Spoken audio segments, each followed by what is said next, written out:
The gale that swept across the Breskin's Pocket in late October 1944 was not merely a weather event. It was a physical assault. The wind tore off the North Sea with a ferocity that turned the freezing rain into horizontal needles, stinging the faces of the men huddled in the waterlogged trenches. Major Jack Morrison stood knee-deep in the slurry of mud and misery, peering through his binoculars at the gray monolith looming 200 yards away. To his left, the raw earth of 34 fresh graves was slowly dissolving into the sludge, marked only by crude wooden crosses that shuddered in the wind. Those mounds of dirt represented 34 telegrams that were already making their way across the Atlantic to Canada, carrying the devastating news that sons, husbands, and fathers would never see the wheat fields of Saskatchewan or the rocky coasts of the Maritimes again. They had thrown themselves against the concrete beast in the distance, and the beast had chewed them up and spit them out. The target was a fortress, but even that word seemed insufficient to describe the structure rising from the seawall. It was a giant, jagged tooth of reinforced concrete, a crown jewel of the Atlantic Wall that Nazi engineers had constructed with the specific intent of being indestructible. 12 feet of steel-hardened concrete encased it on every side, impervious to anything short of a direct hit from a battleship's main gun. From the narrow, slit-like embrasures cut into its face, German MG-42 machine guns commanded every inch of the flat, muddy approach. Inside that gray tomb, Major Klaus Richter commanded a garrison of 180 hardened Wehrmacht soldiers. They were not the conscripted old men or boys found elsewhere in the crumbling Reich. These were veterans who knew exactly how vital their position was. They were sitting on a mountain of ammunition and enough tinned food to last through Christmas. Richter controlled 3 heavy artillery pieces capable of hurling high-explosive shells 15 miles out to sea, and he knew perfectly well that as long as his guns were operational, the Allied war effort was paralyzed. Just 3 days prior, a Canadian lieutenant had risked his life to walk across the killing ground under a white flag, delivering a formal demand for surrender. The logic was sound. The German position was surrounded on the landward side, cut off from retreat. Richter's response, returned an hour later on heavy, expensive stationery, was a study in cold Prussian defiance. He wrote that he did not negotiate with invaders. He promised that his men would fight to the last cartridge, and clearly stated that the Allies were welcome to waste their battalions against his walls, for the fortress would still be standing long after the Canadians had given up and gone home. It was not bluster. It was a statement of engineering fact. The strategic stakes could not have been higher. 30 miles to the east lay Antwerp, the second largest port in Europe. The city had been liberated, its massive docks and cranes sitting idle and waiting. The Allies were desperate to offload 4,000 tons of supplies every single day, fuel for Patton's tanks, shells for Montgomery's artillery, winter coats for the infantry shivering in the Ardennes. But the mouth of the Scheldt estuary, the waterway leading to Antwerp, was choked off by Richter's fortress. As long as he held the seawall, no cargo ship could pass without being blown out of the water. The supply lines were stretched to the breaking point, running hundreds of miles back to Normandy, and the Allied advance into Germany was stalling for lack of gas and bullets. Richter was the cork in the bottle, and he knew it. The Allied High Command had thrown every conventional weapon in their arsenal at the problem, with 0 success. Royal Navy destroyers had ventured close to the coast, braving the minefields to unleash broadsides of 500-pound shells. The bombardment had been spectacular, a fireworks display of fire and smoke that churned the earth and deafened the ears. But when the smoke drifted away on the sea breeze, the gray walls remained, scarred but unbroken. The shells had simply bounced off the sloping concrete or detonated harmlessly on the surface. American generals, frustrated by the delay, had proposed obliterating the grid square with heavy bombers. They wanted to drop 1,000-pound bombs until the fortress was nothing but gravel. But intelligence officers pointed out a grim reality. Dutch civilian homes stood a mere 30 yards from the German perimeter. The Dutch population had suffered enough. The commanders refused to sign an order that would inevitably massacre innocent families to get at the enemy. That left the infantry. The bloody task fell to the Canadians. The first assault had been a dawn raid, 80 men charging across the mud with bayonets fixed. The German machine gunners had waited with terrifying discipline until the Canadians were 150 yards away before opening up. 23 men died in the first 90 seconds, cut down by a buzzsaw of lead. The survivors spent hours crawling back to their lines, dragging screaming comrades through the mire. The second attack tried to use smoke screens to blind the gunners, but the Germans simply fired blindly into the smoke, guided by the sound of boots sucking in the mud. 24 more casualties. The third assault, backed by heavier field artillery, ended the same way. The fortress was a meat grinder, and it was hungry. On that rainy morning, a British admiral visited the forward command post, his pristine uniform starkly out of place amidst the filth of the trenches. He stood beside an American general, pointing at the fortress with a leather-bound walking stick as if he were lecturing a classroom of cadets. His solution was more of the same: bigger naval guns, heavier bombardment, pounding the enemy day and night until the concrete cracked. The American general nodded in agreement, using the cold calculus of war to justify another infantry wave, terming the potential loss of life as acceptable casualties in the grand scheme of the campaign. The Canadian officers listening to this exchange felt a sickness rising in their guts. They knew what acceptable casualties looked like. They looked like the broken bodies of their friends draped over barbed wire. But there was another factor the High Command was ignoring. Winter storms were gathering over the North Sea. Within 48 hours, the weather would deteriorate to the point where naval support would be impossible. If the fortress was not taken before the gale-force winds arrived, the offensive would have to be paused until spring. Every day of delay meant Allied armies in Germany would starve for supplies. Major Jack Morrison stood in the corner of the briefing tent, studying a map spread across a crate of mortar shells. He said nothing while the generals argued. Morrison was 29 years old, but his eyes held the weary depth of a man twice his age. His hands were thick and scarred, not from weapons drills, but from hauling wet nets over the gunwales of trawlers. Before the war, Morrison had not been a soldier. He had been a deep-sea fisherman in Newfoundland. He had spent 15 years on the Grand Banks, battling the most dangerous ocean on Earth. He knew the temper of the sea, the way the sky bruised purple before a storm, and the immense, crushing power of water.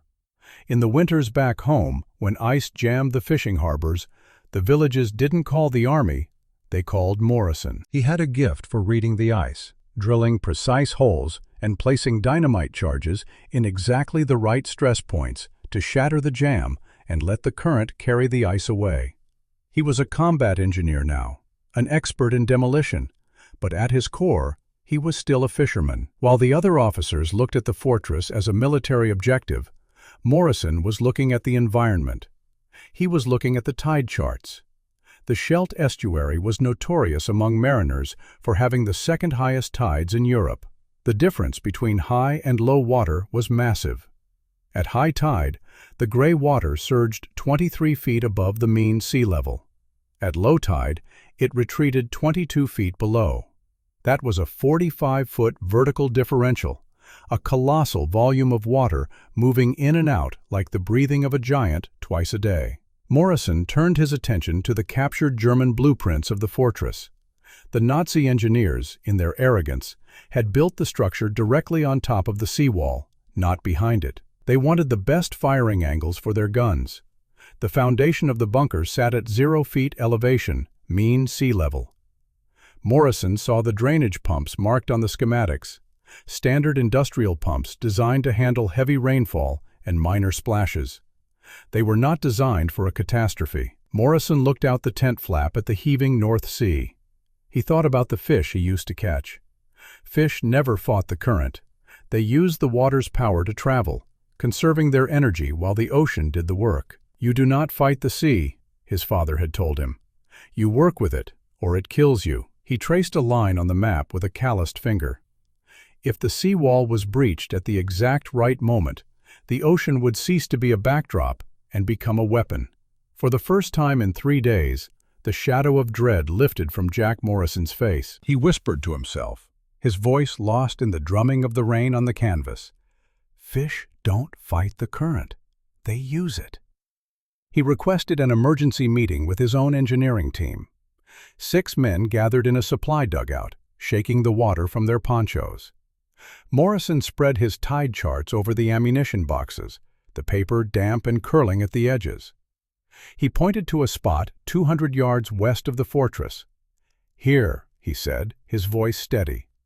"The British bombardment 3 weeks ago missed the bunker, but they cracked the seawall. I've seen it through the scope. The concrete is fractured. That is our key." A young lieutenant named Davies leaned in, squinting at the calculations Morrison had scribbled in the margins. "What's the play, sir?" Morrison looked at his men. "We breach the wall at dead low tide. We blow a hole right here. When the tide turns 6 hours later, the North Sea is going to come through that gap with the force of a freight train. It will flood the low ground. It will fill their basement. Their ammunition, their food, their generators, all of it will be under 6 feet of salt water." Davies stared at the map, the realization dawning on him. "You want to drown them?" Morrison shook his head. "No, I want to make their position impossible. I want to give Major Richter a choice: learn to breathe water or surrender." Sergeant Mackenzie, a pragmatic man who had blown up bridges from Sicily to Normandy, asked the critical question. "The wall is 8 feet thick, Major. How much powder are we talking?" Morrison had already done the math. "The damaged section spans 30 feet. To open it up enough for the tidal surge we need, we have to use 400 pounds of high explosives. Shaped charges directed inward. We have to detonate at the exact second of low tide when the water pressure is 0 on the outside. If we do it right, the wall fails and the ocean does the rest." Mackenzie let out a low whistle. 400 pounds? We don't have that in the stores, sir." Morrison smiled, a grim, mischievous expression. "Then we borrow it. 10 pounds from Baker Company, 20 from Charlie. We beg, borrow, or steal. Nobody will notice it's gone until the job is done." But before he could sell the plan to the generals, Morrison needed to be sure. That night, under the cover of a moonless sky, he selected 6 engineers who were strong swimmers. They blackened their faces with burnt cork and stripped off their heavy gear. At 2300 hours, they slipped into the freezing black water of the North Sea. The cold was a physical blow, a shock that drove the air from their lungs, but they pushed forward, swimming silently toward the enemy-held seawall. The tide was ebbing, the dark water rushing out to sea. They reached the base of the wall and hauled themselves up onto the slick, barnacle-encrusted rocks. Morrison pulled a waterproofed flashlight from his belt, shielding the beam with his trembling hand. He played the light over the concrete. It was better than he had hoped.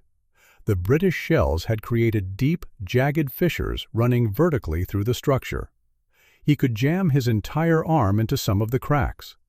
These were perfect boreholes for the explosives. He pulled out a cloth tape measure, his fingers numb and clumsy, and began to measure. The breachable section was 32 feet wide. The foundation extended 12 feet down. He memorized the layout, the shadows, the best approach vectors that would keep them hidden from the German sentries pacing just 30 feet above their heads. After 90 minutes of freezing, terrifying work, they slid back into the water and swam for the Canadian lines. By the time they were pulled ashore, Morrison was shaking so violently he could barely speak, his lips blue, his body verging on hypothermia. But he had the data. The next morning, the confrontation in the farmhouse command post was tense. The air smelled of wet wool and stale cigarette smoke. The British admiral turned a shade of crimson as Morrison laid out the plan. "Flood the polder?" he sputtered. "Absolutely not. We are here to liberate the Netherlands, Major, not drown it. This is destruction of civilian property." Morrison stood his ground, his voice raspy from the cold. "Sir, the civilians were evacuated weeks ago. The town is empty. The houses are already rubble. We wouldn't be flooding homes. We'd be flooding a battlefield." The American general chimed in, skeptical. "And if it fails? If the water doesn't reach the bunker?" Morrison looked him in the eye. "Then we are exactly where we are now, stalled. But if it works, we take the objective without losing a single man." The argument raged. The brass wanted to stick to the textbook, firepower and blood. Morrison was offering a solution that wasn't in any manual. It was looking like they would reject him, sending another company of infantry to die in the mud, when a calm voice cut through the noise. "I think the Major has a point." Lieutenant General Guy Simons, the commander of the 2nd Canadian Corps, stepped into the room. He was the highest-ranking officer in the sector, a man known for his sharp intellect. He looked at the British admiral, then at the American general. "We have tried bombing. It failed. We have tried frontal assaults. They failed. I am tired of writing letters to mothers telling them their sons died for a few yards of concrete." He turned to Morrison. "Major, you have 24 hours. Make it happen. I will handle the politics." With the green light given, Morrison's team went into overdrive. They became scavengers, raiding every engineer unit in a 5-mile radius. They gathered blocks of TNT, plastic explosives, and blasting caps. By sunset, they had assembled the 400 pounds needed, piling the deadly bricks in a secluded barn. Now came the most delicate part of the operation: waterproofing. The explosives had to sit underwater at the base of the wall before detonation. If the salt water fouled the charges or the fuses, the mission would fail. Morrison and his men spent the afternoon wrapping each bundle in rubberized canvas tarps cut from truck covers, sealing the seams with layers of waterproof tape and wax. Morrison rigged the detonators himself, using modified artillery time fuses connected to a hermetically sealed watch mechanism. He built in redundancies, backup fuses set to trigger 15 minutes after the primary, just in case. For transport, Morrison bypassed the Army motor pool and contacted the local Dutch resistance. He needed a boat, but not a loud military landing craft.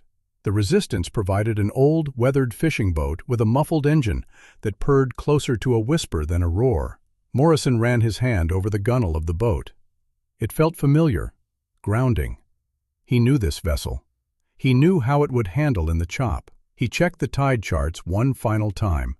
Low tide was predicted for 3:47 on October 28th. That was their window. They would have 20 minutes of slack water, the pause between the outgoing and incoming tides, to plant the charges, wire the system, and escape. 20 minutes to dismantle a fortress that had withstood the entire Allied army. As the sun set, painting the sky in bruises of purple and black, Morrison looked at his 6 volunteers. Their faces were blackened with soot, their eyes wide with the adrenaline of what was to come. They loaded the heavy wrapped bundles into the hold of the fishing boat. The wind was picking up again, whipping the tops of the waves into white foam. It was going to be a rough ride. Morrison took the wheel, steering the boat away from the dock and into the consuming darkness of the North Sea. He navigated by instinct, feeling the currents against the rudder, sensing the swell. There were no lights, no landmarks, just the vast, hostile ocean and the ticking clock on his wrist. 3:15, 32 minutes to low tide. The target lay ahead in the gloom, a shadow against the night, waiting. The fishing boat cut through the black water of the North Sea in complete, suffocating silence. Major Jack Morrison stood at the wheel, steering by the feel of the swell and the phantom memory of the coastline he had studied on maps for 3 days. There were no running lights, no engine noise louder than a muffled, rhythmic thrum that disappeared into the sound of the wind. The ocean stretched around them like liquid darkness, vast and indifferent. Morrison checked the waterproof watch strapped to his wrist, the luminous hands glowing a faint, eerie green. It was 3:15, 32 minutes until dead low tide. 32 minutes until the physics of the ocean shifted from retreat to advance.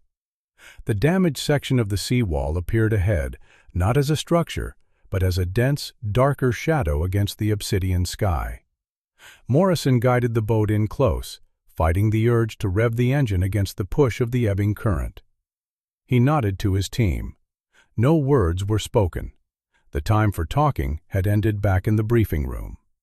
The 6 engineers, their faces blackened with burnt cork, vaulted over the gunnels and onto the slippery, barnacle-encrusted rocks at the base of the wall. The cold was instantaneous and brutal. It bit through their wet gear, seizing their muscles, but they moved with the frantic, practiced precision of men who knew that a single mistake meant death. They worked in total silence, passing the heavy, rubber-wrapped bundles of explosives from hand to hand like a bucket brigade. Morrison climbed up the slick concrete face, his boots scraping against the slime, until he found the primary fissure.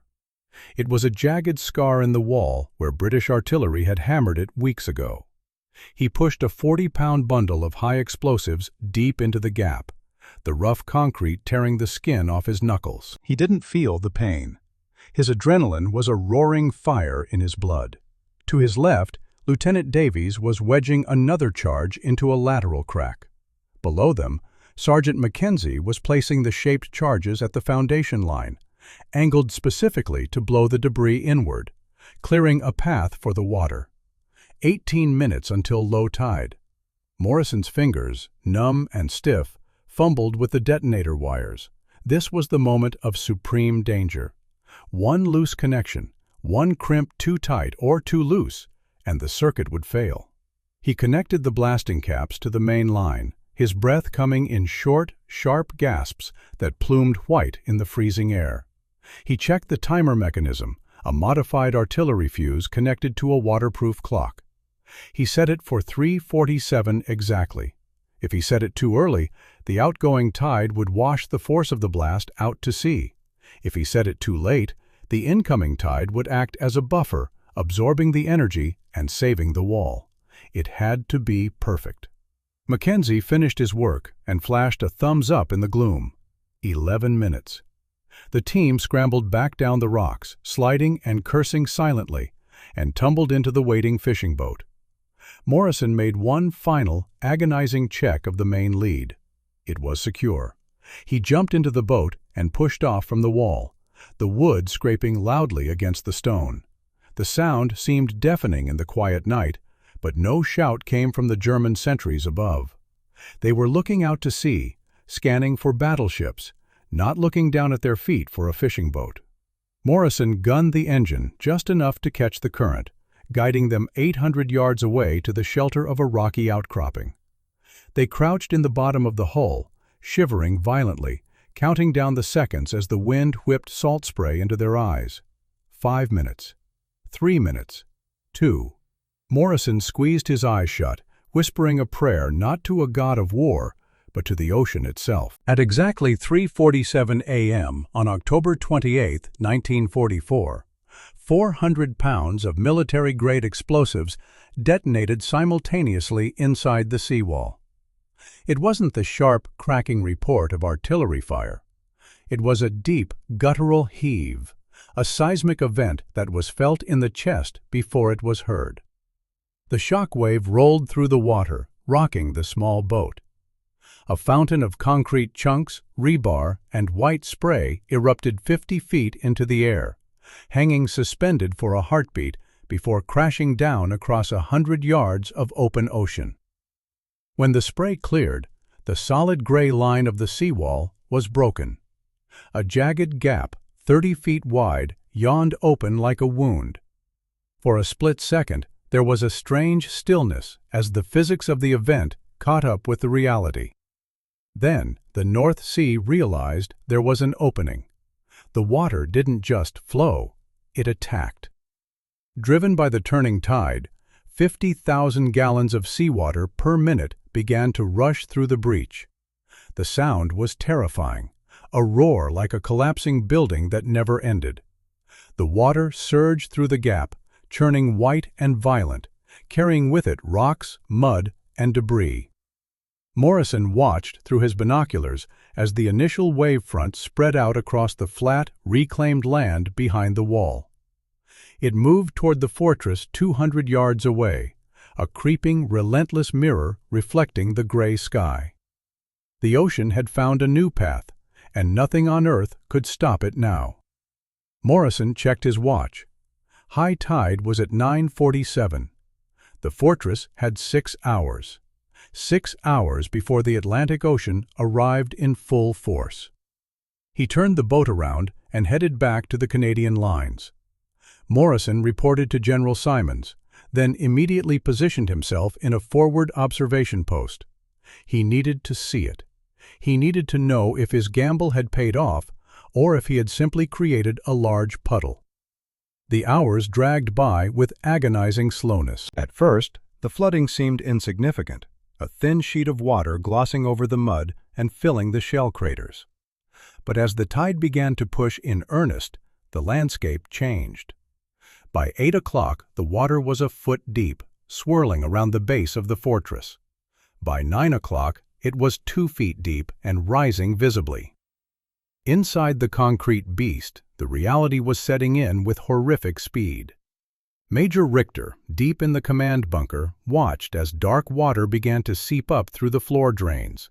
He ordered the pumps activated. The heavy diesel engines roared to life, designed to handle seepage and rain, but they were fighting the North Sea. The pumps choked, sputtered, and died, overwhelmed by the sheer volume of silt and salt water pouring into the intakes. Richter ordered his men to sandbag the internal bulkheads, to seal the doors, to fight the water as if it were an enemy infantry squad. But water pressure is relentless. It found every crack, every conduit, every ventilation shaft. At 9:30, the ocean breached the main ammunition magazine in the lower basement. 18 feet of water filled the room in 20 minutes. Wooden crates of grenades floated and bobbed in the dark, oily swirl before sinking. Cardboard boxes of rifle ammunition disintegrated. The gunpowder, wet with brine, was ruined. In less than an hour, the fortress had gone from a heavily armed bastion to a concrete island with no teeth.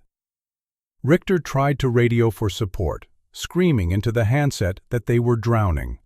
Equipment sparked and shorted out as the water rose over the tables. His final transmission was a voice of disbelief. "The Canadians have weaponized the sea. We are drowning in our own fortress. This is not warfare." Then the line went dead. At 9:47, high tide peaked. The water level outside the fortress jumped. From Morrison's observation post, the fortress looked like a sinking ship. The water was pouring through the main firing slits now, cascading down stairwells, chasing the German defenders to the upper levels. The lower corridors were 6 feet deep in freezing, swirling seawater. There was no electricity, no heat, no way to fight. The garrison was trapped in a cold concrete box that was slowly filling up. At 10:15, Morrison saw movement on the roof of the blockhouse. A hatch was thrown open, and German soldiers scrambled out onto the wet concrete, gasping for air, looking down at the ocean that now surrounded their position. They huddled together, stripped of their arrogance, looking less like super soldiers and more like shipwreck survivors. Then a white flag appeared, a bedsheet tied to a broken radio antenna, snapping violently in the North Sea wind. Morrison felt the tension drain from his body, leaving him exhausted and hollow. It had worked. At 10:45, the heavy steel doors of the main entrance were forced open from the inside. German soldiers began to wade out. The water was chest deep, freezing cold, and dark with mud. They held their hands above their heads, their uniforms soaked and heavy. They stumbled through the submerged craters, guided by Canadian soldiers who waded out to meet them. There was no shooting, no final stand. 180 German soldiers surrendered in silence. Some were weeping. Some were shivering uncontrollably. Major Richter was the last to leave. He waded out at 11 o'clock, his officer's cap still on his head, water dripping from the brim. He carried no weapon. He walked up to the Canadian captain waiting on higher ground and surrendered his pistol. He looked back at his fortress, now just a gray slab rising from a new lake, and spoke the words that would be recorded in the unit diary. "You did not fight us with guns. You fought us with the sea. I have been a soldier for 20 years, and I have never seen anything like this." The cost of the operation was calculated later. Canadian casualties, 0. German casualties, 0. Ammunition expended, 400 pounds of TNT. The result? The Scheldt estuary was open. Within 72 hours, the first Liberty ships were docking in Antwerp. 4,000 tons of supplies began to flow every single day, fueling the final push into Germany. Major Jack Morrison didn't celebrate. He went back to his tent, wrote a detailed after-action report, and slept for 18 hours. He was promoted to lieutenant colonel and given command of an engineer brigade, leading them across the Rhine and into the heart of the Reich. He became a legend in the engineering corps, known simply as the fisherman, the man who could look at a landscape and see weapons where others saw only dirt and water. But when the war ended in May 1945, Morrison didn't stay in the army. He packed his kit, took his medals, and went home to Newfoundland. He returned to the anonymity of the docks, breathing the salt air that smelled like home, trying to wash the smell of cordite from his memory. He bought a boat. He fished. He became a harbor master. He never spoke of the war. To his neighbors, he was just Jack, the quiet man who knew the tides better than anyone. He died in 1989, a beloved local figure who fixed engines and organized the town's ice-breaking schedules. But the legacy of what he did on that rainy night in the Netherlands rippled outward, much like the waves from his explosion. The tactic of environmental warfare, using the Earth's natural forces as a force multiplier, became a staple of military engineering curricula. From the flooding of the Vistula by Soviet troops to the precision dam breaches in modern conflicts, the DNA of Morrison's plan lived on. He had taught the military establishment a lesson they would never forget. Gravity and water do not care about flags or ideology. They simply obey the laws of physics. In 1978, a singular, quiet event closed the circle of history. Klaus Richter, then 78 years old, traveled to Newfoundland. The former German major had spent his post-war life as a schoolteacher, trying to rebuild a world he had helped break. He found Morrison working on the deck of a trawler in the harbor. The two old men, once enemies separated by concrete and ideology, stood face to face on the rolling deck. There was no anger, only the shared, silent understanding of men who had survived the end of the world. Morrison invited Richter aboard. They took the boat out to the Grand Banks, turning off the engine to drift in the swell. They sat in the stern, drinking coffee from a thermos, watching the gray Atlantic heave and sigh. Richter looked at the horizon and said, "You understood the ocean better than I understood concrete." Morrison smiled, his eyes crinkling at the corners. "Concrete is just rock," he said softly. "The ocean is alive. You can't beat something that never sleeps." They shook hands, not as soldier to soldier, but as two men who understood that in the end, nature always wins. The Brecken's pocket operation remains a masterclass in lateral thinking. It proved that the most effective weapon is not always the one that makes the loudest bang, but the one that changes the rules of the game. Morrison didn't outgun the Nazis. He outthought them. He looked at an impossible problem, an impregnable fortress, and realized that the fortress wasn't the problem. The ground it stood on was. By removing the ground, by inviting the sea to take back its territory, he achieved what thousands of bombs could not. He saved the lives of his men, and in a strange twist of mercy, he saved the lives of the enemy garrison as well. 180 men went home to their families because a fisherman from Newfoundland decided to open a door and let the ocean in. The fortress is gone now, dismantled for scrap and swallowed by the shifting coastline. But the lesson remains. When faced with an immovable object, do not be the hammer, be the water.